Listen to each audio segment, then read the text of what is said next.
So it's been almost 2 years since the Boneworks review and maybe a year and a half since the Bone Lab review, and one of the things that I stipulate was the excitement for the community's involvement. I made a small review about Boneworks, a game that I had intense passion and hype for in terms of its ability to revolutionize how we play games in VR, and in that video, I stated that I was excited for the sequels and for the future of VR games for a number of reasons, but mostly for a level of community involvement that would not be possible from just the developers. It had made an amazing engine, but not so great of a game. And I was hoping that their sequel would be able to make good on some of those flaws. Fast forward to a few months later, and the sequel Bone Lab is dropped. However, its reception was, mixed at best. This may have been a blow to my confidence, but I was still optimistic on the fact that the SDK would be available, and modders would be able to go crazy importing entire 2D games into the Marrow engine. It would be like a revolution of VR gaming that I had been waiting for since like 2018. The VR Gary's mod, if you will. But as you'll soon hear, the story's a little bit more disappointing than that. And it's appropriate that I come to you from the Museum of Technical Demonstration because it's swiftly becoming the only thing that this game has, dude. Come with me!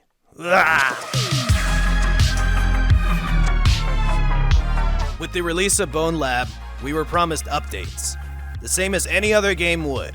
Even small dev teams deliver small quality of life improvements to their games, and it's not too atypical to expect bug fixes, extra levels, and, yes, modding support. We've seen this with other VR games too.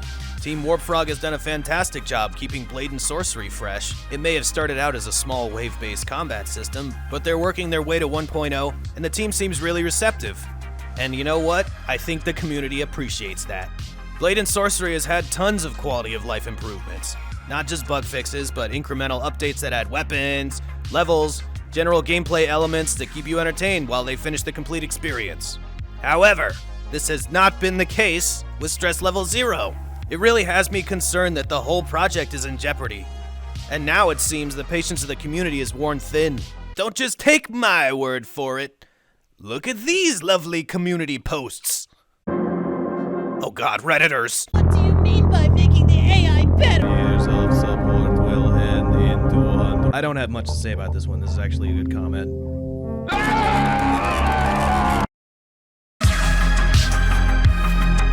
There is one post in all of 2023 on the Steam store page for Bone Lab, and it's an anniversary post.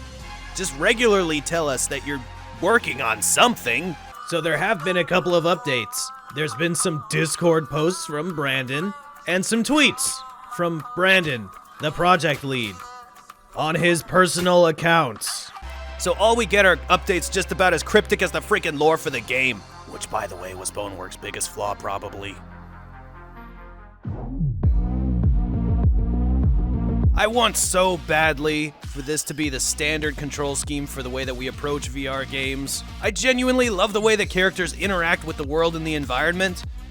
Although it may not be perfect, it's certainly the best use of the hardware that we have nowadays. And I think most of all with the right levels, enemy design and weapons, it's simply fun to play and exist in the world. However, this does not mean that you can put anything in the Marrow engine and have it be a blast. All this difficulty that they're facing right now, there's really one obvious solution.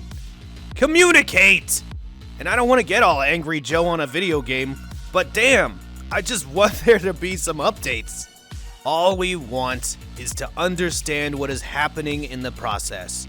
We love this game, or at least the engine, but there's some critical holes in the development cycle that I think boils down to communicating with fans and modders.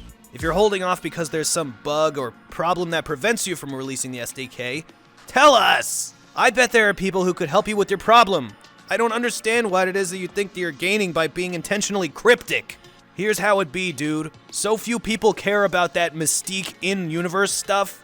We just want real-ass updates, please. We are here for the engine of this vehicle, not the exterior design. Here's a visual metaphor.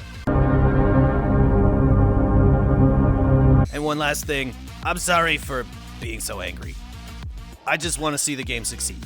That's all. Okay? See you in the next vid. Be good now. Hello, all you lovely people. Thank you for watching. If you're interested in how I managed to get myself in here, well, I'm using VR chat, frankly. But if you think that's cool and you want to see funny purple vampire man, well, you could subscribe.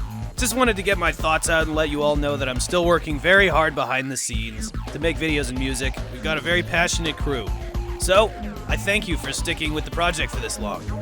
And get hyped, because 2024 is looking to be the best year yet. But maybe not for stress level 0.